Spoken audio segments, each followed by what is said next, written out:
Hello everyone, it's that nerd Ryan here, and something that I've always liked seeing or always wanted to see fellow Poketubers do is tell their Pokemon story.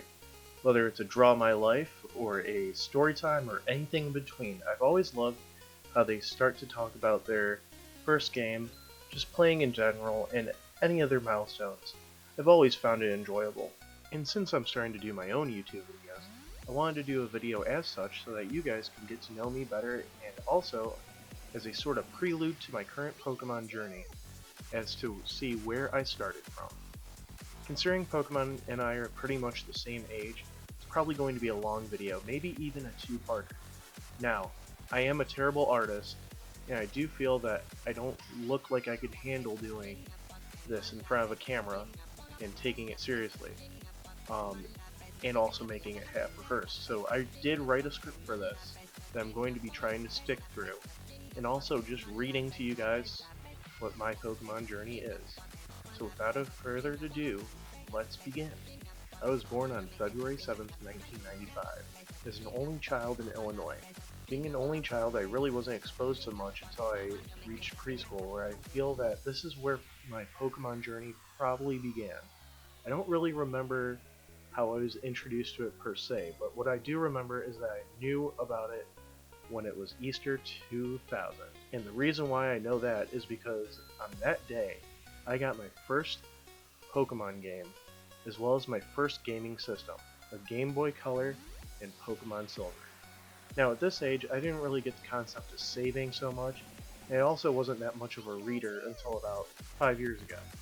But I did eventually figure out how to play games. That wasn't really the matter of fact for this first game. So usually I would probably play for about an hour to 2 hours and get stuck at that route where the two trainers are talking or battling and you can't get around them until you talk to Mr. Pokemon. And I just thought, oh, they might as well be battling. I could just wait around and train until they're done. So I would do that, and then I would walk up again, and they'd still be there and shut off the game and restart it. It took me about a month or two until my mom ended up having to look it up and telling me how to do it. Now, I always would start with Totodile, and I never nicknamed him because I never got the concept of nicknaming, but it was an amazing starter. As I stumbled through the game, toppling gym leaders and catching Pokemon, my parents would take me to GameStops and EB Games. Yes, that's how old I am. You get to the rest of the Pokemon games. While I played little of those games, Silver was my game. And that was where we hit my first down point of this story. So one day, I was in my mom's car riding to my grandma's, which is something we'll talk about a little bit more and a little bit later. But I took Silver out of the cartridge for whatever reason. It was probably to pay Pokemon Crystal, and the game disappeared magically. I was so upset for a few weeks to where my mom actually bought me another copy of Silver, and then literally 2 weeks after that, I found my original copy. But this secondary cartridge was one of the luckiest cartridges I ever owned. It's too bad I didn't know that though. So this is where I ran into my first and second shiny, excluding the red Gyarados. My first was a Girafarig that I ran into right outside of Ecruteak Town, and I thought it was a glitch, so the first thing that I did was run away. And within the same game, just after the red Gyarados, I ran into a shiny Electrode, which exploded on its first turn. I was so upset, but I still thought, oh, maybe it's part of the game because that Gyarados was red. Maybe this Electrode is supposed to be blue. So I restarted the game and it wasn't there. I was so confused until I finally found out what shiny Pokemon are. But you know, sometimes I want to go and punch my own self in the past. So while this Pokemania was going on, I was staying at my grandma's a lot over the summer, as well as on weekends. My grandma's house was the best place to be. She'd had a lot of Pokemon movies and TV shows on VHS. They might have actually been mine, but I distinctly remember watching them at her house. I also had so many Pokemon plushies back then that I would play with them constantly and have them battle. I even remember having some Pokemon utensils that were basically office supplies And I remember I had a Bulbasaur that was a tape dispenser that would constantly cut me because the cutter of the tape portion was so sharp. I also got my three favorite plushies, which I remember were distinctly my Mewtwo, my Heracross, and my Lugia, and actually my all-time favorite was my Pikachu. I've always made sure to have a Pikachu plush. I currently have a Build-A-Bear one. I know this is not the same as the original Pikachu plush that I had, but I like to pretend in my head that he grew up with me and it's still the same Pikachu plush, just a little bit bigger. Oh, and on a side note, my mom got me my first Pikachu plush because I was quote unquote experimenting and mixing random ingredients in my kitchen and putting them into cups and taping the cups together to make eggs to hatch Pokemon. During one of these experiments, my mom and I went to Target and she secretly bought a Pikachu plushie and hid it in the fridge, thus extending the mythos of Mickey, my Pikachu. So basically, the next big thing that I remember is Christmas of 2002. Now, most Pokemon fans know that this year's where Generation 3 came out. So Christmas morning, my parents ended up giving me a lot of Game Boy games. Some of them were hacked Pokemon cartridges, one being one called Pokemon Diamond, and it was not the Pokemon Diamond that we know about. It was some random put together hacked cartridge. And I also had a hacked cartridge of a American version of Pokemon Green. Along with this, I got like Super Mario Brothers, and I believe it was Metal Walker.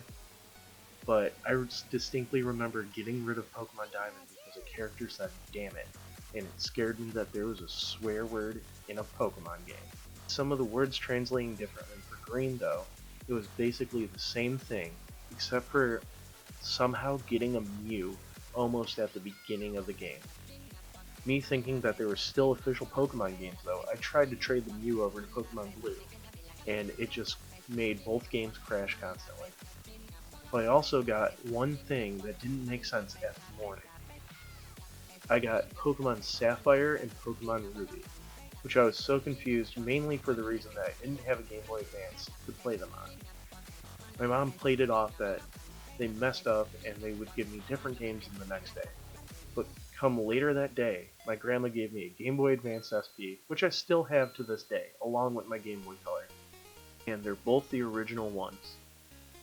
After this, I started Ruby with Torchic, who I nicknamed, for the first time, nicknaming a Pokemon, Deja Vu. Remember, I was 7 at this time, so I didn't really know how to spell Deja Vu, and it ended up being something crazy I'll put on the screen at this point.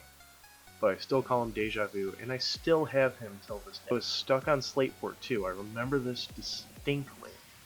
And it was during where Team Magma was blocking off the road and lining up. So I actually ended up having to let my friend borrow Pokemon Ruby from me, just so he can help me beat that part. And I remember this because I missed Torchic evolving. I got it back and I had a Comblusky. I got it back and I got a Combuskin. One of my favorite memories of this game, though, is the night before my 8th birthday, which I remember was technically Pokemon themed. But I stayed up all night watching Disney Channel and playing Ruby through beating Norman and maybe even a little bit farther after that. The next day I was so tired but so happy because I had a Pokemon party and I was playing some of the best Pokemon games I could ever imagine at the time. I actually played Ruby and Sapphire for so long that I leveled up my Blaziken, as well as my Swampert, which was my starter in Pokemon Sapphire, to level 100, and completely missed out on Emerald as well as Fire Red and Leaf Green. I still got them as gifts, but I never got around to playing them for a while. I actually never beat Emerald.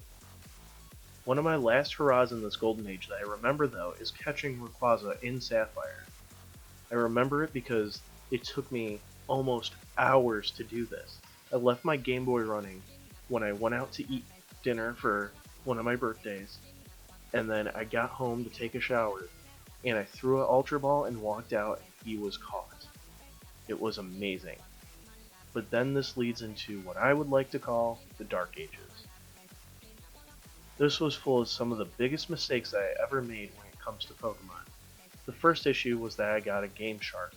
Now I'm not blaming anybody for giving this to me, I'm blaming myself for using it. This was during 2005. I used my Game Shark to beat Fire Red and Leaf Green as well as catch every Pokemon in those games. I never touched Ruby, and I barely remember touching Sapphire. All I remember using it for was for fast breeding. At this time though, I made Sapphire my main game, and I made sure to keep all my Pokemon in that cartridge, which was lucky because of what happened in 6th grade. Basically, we had a project in 6th grade where we had to set up a market at our school, and we were given these coins, and whoever ended up with the most coins at the end of the day got extra credit. So my team of 3 decided that we were going to use my Pokemon games and have people battle, and if they won, they would get their coin back. Nobody came to my table, unfortunately. This was mainly towards the end of Pokemania was why, but that wasn't the part that really ruined it for me. What happened was my teammates and I decided that I would keep Sapphire, my friend would keep Ruby, and the new kid would keep Emerald. After the project ended, the new kid told me that Pokemon Emerald broke. He said that his little brother broke it in half and was never able to see it again because he literally moved right after that. So it was kind of unfair to my situation, to where I wasn't able to complain or say anything. And 2 years later, my aunt and my mother got me a DS along with Pokemon Diamond and Pearl. Unfortunately, I don't have a lot of memories of these games, but I do remember getting Platinum the next year along with it. Unfortunately, I got an Action Replay. And this time, I also had Heart Gold and Soul Silver, which I was ecstatic about since they remade the original games that I played. Again, I was cheating, unfortunately, and I completed the dex. Actually, it was a hacked living dex before I even knew what a living dex was. And I moved Deja Vu, oddly enough, into Pokemon Diamond version, and not Platinum, which I considered my main game of that generation, which again was good, because 6 months after Platinum came out, I was at the doctor's office and was waiting outside for the doctor to come, and I put my DS down for 10 seconds, walked inside, left, and realized that I left my DS there, and somebody stole it. Luckily though, the 2 Pokemon that really mattered to me, which was Swampert and Blaziken, were still there. I just think it's really, really weird how the 2 Pokemon that I care about the most somehow were able to sneak their way through losing 2 games. In this time, I also remember Gen 5 coming out, but I don't distinctly remember playing Gen 5 that much. I remember getting Pokemon Black and Pokemon Black 2, and playing those games and having a very hard time doing so. Point though, I want to interject and mention that some of this is summed up, and just because of my shaky memory is why it's summed up. I mean, some of this was 10 to 20 years ago, so if I'm skipping over stuff, I'm sorry. Also, some of this may have been left out so I can do more focused videos. And that is actually going to end part 1. We will go into part 2 in about 1 hour from posting of this. So guys, stay tuned, and as always, remember Pokefans, we are all masters on the inside.